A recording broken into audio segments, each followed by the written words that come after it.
Alors premièrement, je tiens à préciser que je suis un enfant du pays, mais dans ma profession, je suis donc coordinatrice mondiale de la vaccination au sein de l'Organisation internationale d'immigration auprès de l'ONU.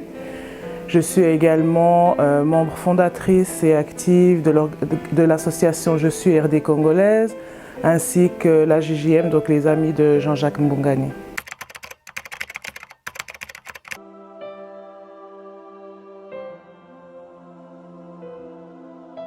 Alors je dirais que l'entrepreneuriat, au sens strict qu'on l'entend, c'est la création d'entreprises, c'est la création de richesses.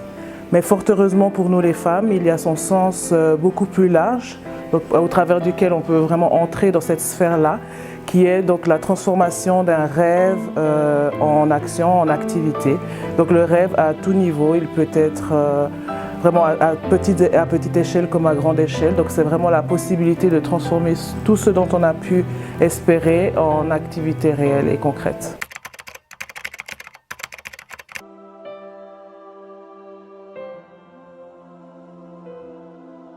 Alors heureusement, de plus en plus, on voit des structures émerger, souvent dirigées par des femmes, ici en RDC comme au travers de la diaspora congolaise également. Après les échelons à gravir, souvent quand on parle d'échelons, c'est parce qu'il va falloir donc faire des concessions et celles-ci sont gardées secrètes. Mais on se bat donc pour éviter à avoir à faire des concessions pour gravir les échelons et vraiment que cela soit fait à méritocratie plutôt que justement en ayant à concéder certains avantages pour le bien-être de l'autre et non le bien-être de la femme elle-même.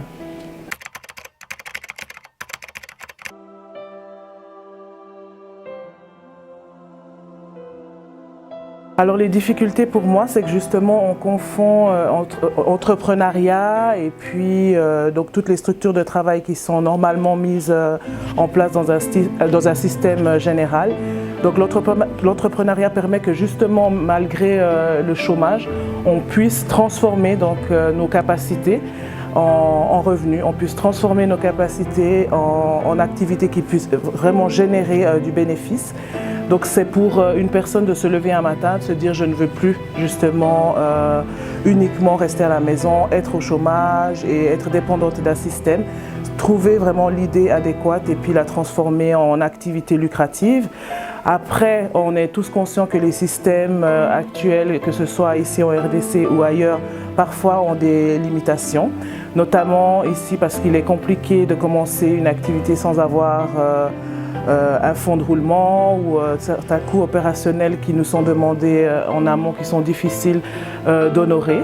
Et puis c'est là où de nouveau on demande et on fait appel vraiment non seulement au gouvernement de transformer vraiment leur approche pour les femmes et pour les jeunes aussi, et favoriser l'entrepreneuriat, favoriser la création d'entreprises, favoriser la concrétisation d'idées.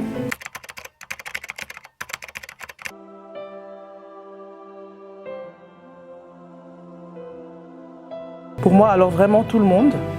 Tout le monde de nouveau, parce que j'aime beaucoup prendre, comme j'ai expliqué tout à l'heure, j'aime beaucoup prendre l'entrepreneuriat à son sens large. C'est-à-dire que tout le monde, vu que c'est un droit fondamental de rêver, tout le monde a le droit de transformer cela en entreprise. Donc ça veut dire qu'il ne faut pas attendre de pouvoir tous être demain les dirigeants d'Apple ou les directeurs généraux, on va dire d'Orange. On a aussi la possibilité de se dire, moi maintenant j'aimerais vendre par exemple un paquet de mouchoirs. Tout le monde a besoin chaque jour dans son quotidien d'un mouchoir. Donc comment je peux faire pour justement arriver sur le marché, ouvrir cette porte pour moi afin que je puisse évoluer. Je suis vraiment d'avis et c'est quelque chose que je pratique, je pense quotidiennement, qu'il vaut mieux justement s'intéresser à des entreprises qui nous rapportent peut-être $1 ou plus chaque jour ou par personne, plutôt que de d'abord voir cela à grande échelle et puis vouloir seulement accéder à des millions.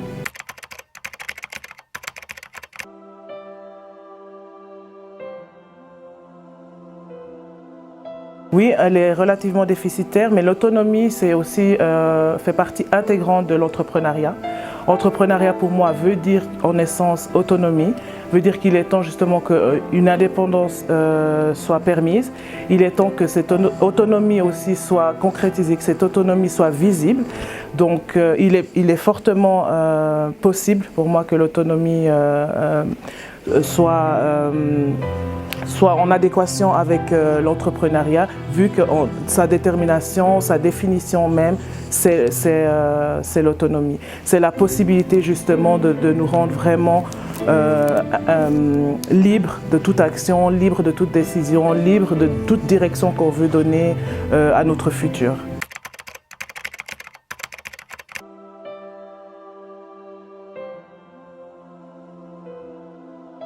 Donc, lorsqu'on parle de l'égalité des sexes vis-à-vis de l'entrepreneuriat, on parle justement de cette égalité de chance de réussir, cette égalité de chance d'accroître sa force économique.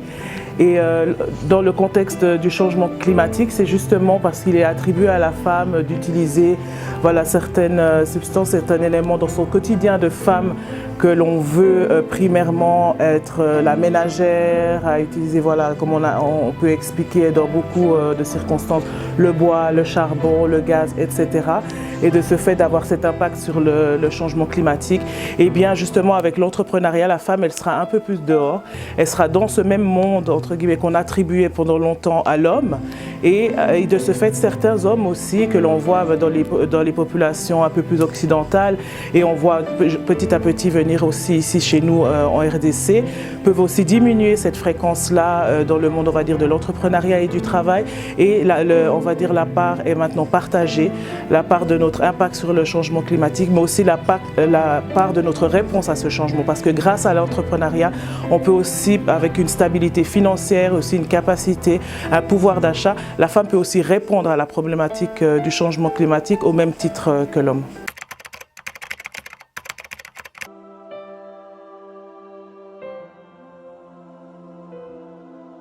Alors mon dernier mot, je dirais, et j'encourage vraiment toutes les femmes à s'asseoir et réfléchir. Comme on a dit, ça fait partie d'un rêve, bien sûr l'entrepreneuriat.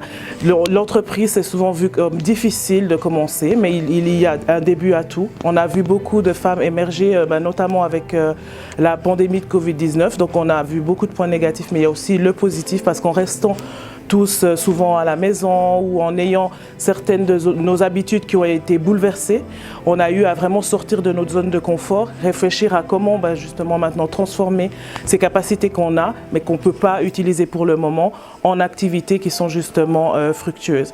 Et puis donc j'encourage vraiment les femmes, ne nous décourageons pas, ce monde, il n'appartient pas qu'à l'homme, le monde de l'entreprise, il nous appartient à tous, et surtout ça permet de préparer aussi l'avenir de nos enfants, de toutes nos générations futures, mais aussi ça permet de construire notre pays, de le développer, et puis aussi de devenir de plus en plus autonome, pas seulement personnellement, mais notre gouvernement également. Merci.